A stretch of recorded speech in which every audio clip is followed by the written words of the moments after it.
Hey guys, if you are still a beginner in calisthenics and you want to learn the regular handstand, make sure to watch this video till the end, because in this video I will tell you how you can go from a complete beginner that is struggling with the frog stand to the regular handstand. So let's go right into it.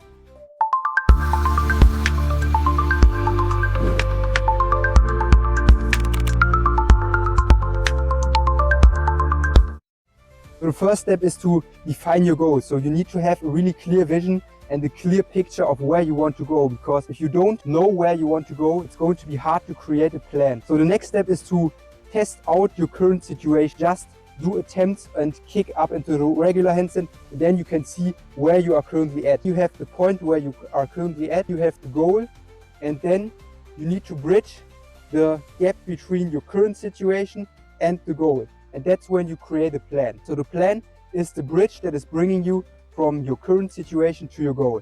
And for the regular handstand, there are different things that you should focus on, and there are different steps that you need to work on. And here are the 3 categories that you need to be good at. The first thing is mobility. The second is your foundational strength. And then you need to work on your specific exercises that are as specific as possible. You always need to train on the edge between training inside and outside of your comfort zone. And I've already created a full video where I'm talking about this in depth, so I would highly recommend you to watch this video, because without watching the video that I've done before, you are not going to be able to understand everything. Because in this video I talk about the pyramid in your training, which consists out of basic exercises, working sets, and then skill attempts. And everything should be balanced in the most efficient way. So first of all, you should define your pyramid, and once you have defined your pyramid, we can go to the next step. And the next step is to go for it, because if you don't go for it, then you are not going to get anything. So you need to take imperfect actions, and then you need to correct these actions. So you need to attempt the skills that you want to reach, then you need to get feedback, and based on this feedback, you should make corrections. And like this, you are always going to get better in your training. And the next part of this video is going to be inside. It's a whiteboard presentation, so let's get to the next part. I will just go over it real quick. So the pyramid, as you can see right here, is there to represent your training. So at the bottom of the pyramid, you have basic exercises that you can perform 9 out of 10 times as a rule of thumb. And then you have your working sets. These are the sets that you are quite comfortable with, so they are in the middle of the pyramid and you can perform them quite decently, so it's something like 7 out of 10. And then you have everything on top, and these are the attempts of the skills that you can reach right now. And these skill attempts are also extremely important, but everything is equally important. So if you are only focusing on the top part of the pyramid, then you are not going to reach the goal that you want. If you are only focusing on your working sets, then you are also not getting the results that you want, because you lack the foundation. And if you are only working on your foundation, then you are also not getting the skills that you want, because sometimes you also need to push yourself out of your comfort zone and out of the current skill level that you are currently able to do. So you need to find the balance, and that's why I've created this graph. And it's really important to always have this outline in your mind, because like this you can always balance your training out in a really great way. And now let's go to the next thing that I want to tell you. And it's really important to understand this, because your pyramid will always look different when you are at a different stage in your journey. So in the beginning, your pyramid may look like this. So you have push-ups at the bottom and mobility exercises.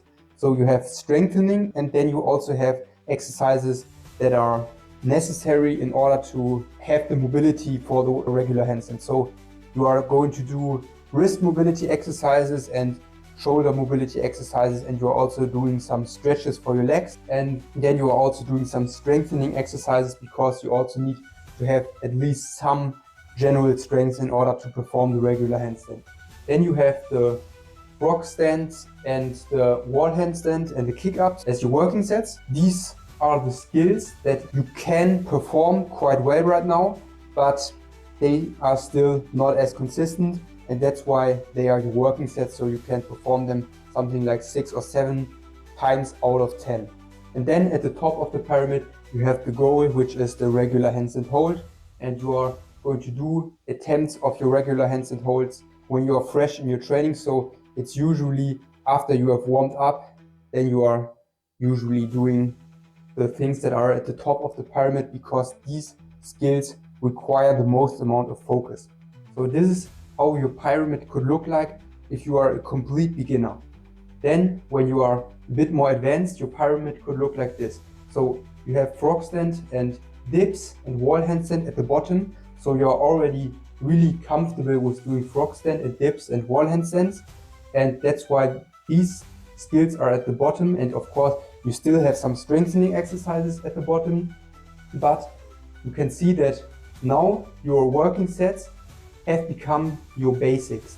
And now you have straddle handstand, for example, at your working sets. And then at the top of the pyramid, you have leg movements in the regular handstand, for example, if you already want to push even further than just holding the regular handstand, which I would highly advise you to do.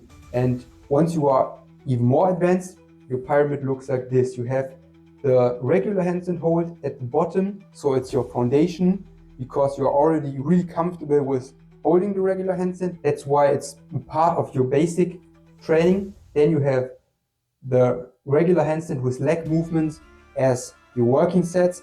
And then at the top, you have weight shifts, depending on your goals. If you want to go for the one-arm handstand, then you have weight shifts at the top. And as you can see, while you are progressing through these different stages, your pyramid always looks slightly different. So first of all, you have the handstand attempt right here, and then it's always getting further down and you are always doing it more often. So the more you make progress, the more specific your training is going to be. And if you really understand this, and if you always keep this in the back of your mind, then you have already gained the basic understanding that is required for you to reach any skill that you want, because this can be applied to the one-arm handstand or the planche as well. And let's go to this part. It's about the components of the handstand. The handstand always consists out of 3 parts. So there's the balance aspect, there's the alignment part, and there's the endurance part. You need to have all of these 3 parts on point in order to have a solid handstand, or also one-arm handstand. But the one-arm handstand is not the topic of this video, so let's stay with the regular handstand. So here you have the balance aspect, so you need to train the balance in the regular handstand, and this can be done by working on the frog stand as you are a beginner, or this can also be done by doing the wall handstand and lifting your feet from the wall, and like this you can train the balance. And then you have the alignment aspect. This can be done by doing wall assisted handstands, but there are also some accessory exercises that I would highly recommend. And these are the basic exercises that you should always have at the bottom of your training. These are things like hollow body holds and shoulder mobility exercises. So these are extremely important because they are the foundation of your handstand. And if you are physically not able to get into the right position, then you can have the best technique, but without having the mobility, you are not going to be able to have a really good handstand line. You should always have these exercises at the bottom of your pyramid. So always work on hollow body holds, wrist mobility, as well as on shoulder mobility exercises.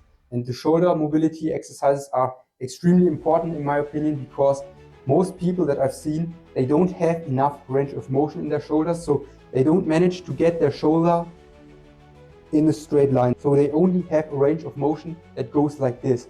And you can train your shoulder mobility, and it's going to take a few months, and then you are going to get from this stage to this stage. And you should always work on this as soon as possible, because these exercises take a lot of time. So it's extremely recommended to start to work on your shoulder mobility as soon as possible, because it takes a lot of time. And even though if you are still not doing much attempts of the regular handstand, you should still do these shoulder mobility exercises, because once you get to the stage of going for the regular handstand, then you have already created the solid foundation, which is the range of motion in your shoulder, which is required to have a clean line. And then you also have the endurance part, and this part is mainly about holding the position for as long as possible. And the first thing that you should do when you start to practice the handstand is to focus on the endurance part. You have the expectation to directly learn the handstand with the perfect alignment and with the perfect balance at the same time. Then you are almost doing the impossible thing, because you need to first teach your body how to balance it somehow.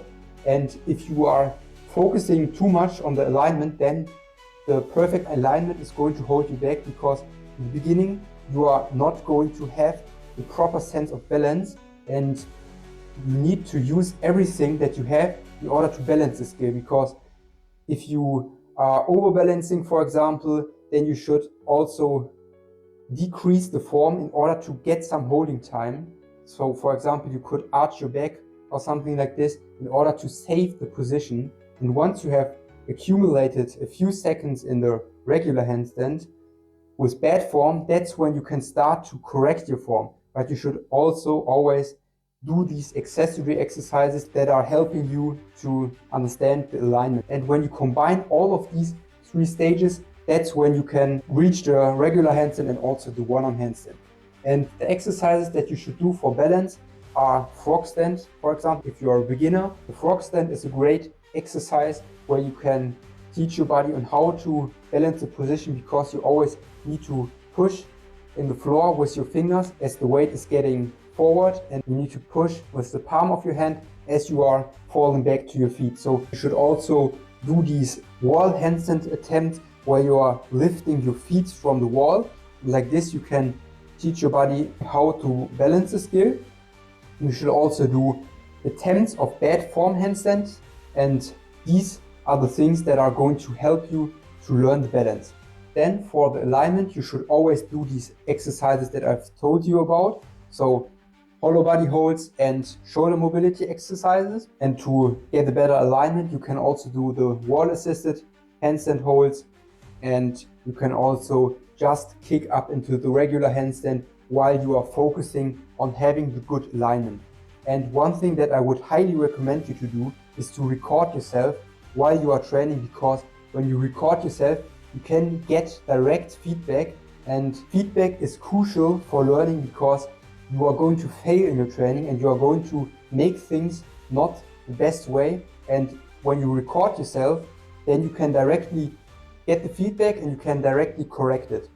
So don't be afraid of making mistakes. Reaching the handstand is a journey that's not about perfection, it's about progress. So you are going to make it worse in the beginning, and then you are going to correct it, and then you are going to clean everything up.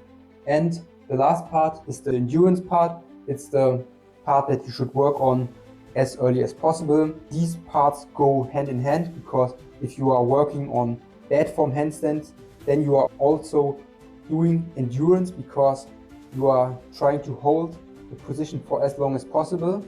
And to get the better endurance, you can also do wall handstand hold. I'm not a big fan of these drills because I never did them, but for a beginner I would advise you to do these holds. In my opinion, the best thing to do wall assisted handstand holds is to do them with your belly at the wall and not the other way around, because like this, when you have the belly at the wall, then you can have better alignment and you can also have a better feeling for it. And here's the technique on how to balance the handstand.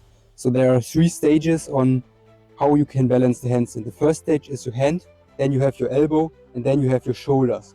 Everything above this shouldn't be used to balance, but if you are first starting out, then you can also use your legs and you can also arch your back for counterbalancing mistakes. So let's see how it looks.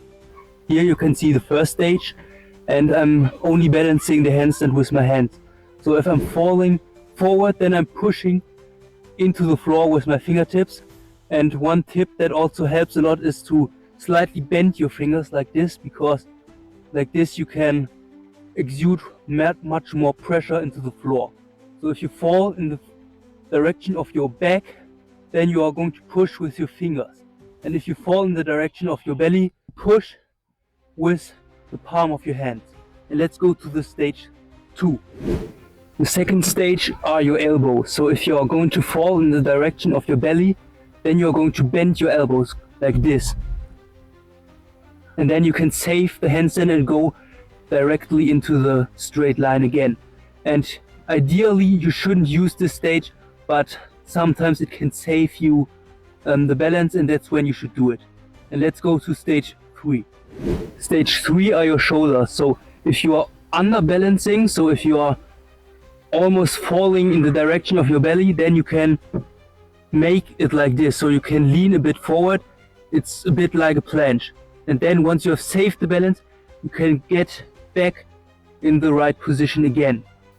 And some beginners also save their balance by doing it like this. And this is usually because their range of motion in the shoulder is not the best. So they need to work on the shoulder mobility, and like this they can get the shoulders in a straight line, and like this they can clean up the whole handstand line. But in the beginning it's not the worst thing if you have bad form, because you should first learn it with bad form and then you can correct it. If you still have something that is not clear for you, make sure to drop it in the comments, and then I will reply and maybe I can help you. And if you still need some personal guidance, you can also DM me on Instagram, and then I can also help you a bit. So make sure to subscribe to this channel to don't miss the next videos. And if you are also interested in reaching the one-arm handstand, then I would also highly recommend you to subscribe to this channel, because in the future I'm also going to talk a bit more about advanced skills like one-arm handstand, for example. And if you liked the video, make sure to give it a thumbs up, and see you in the next video.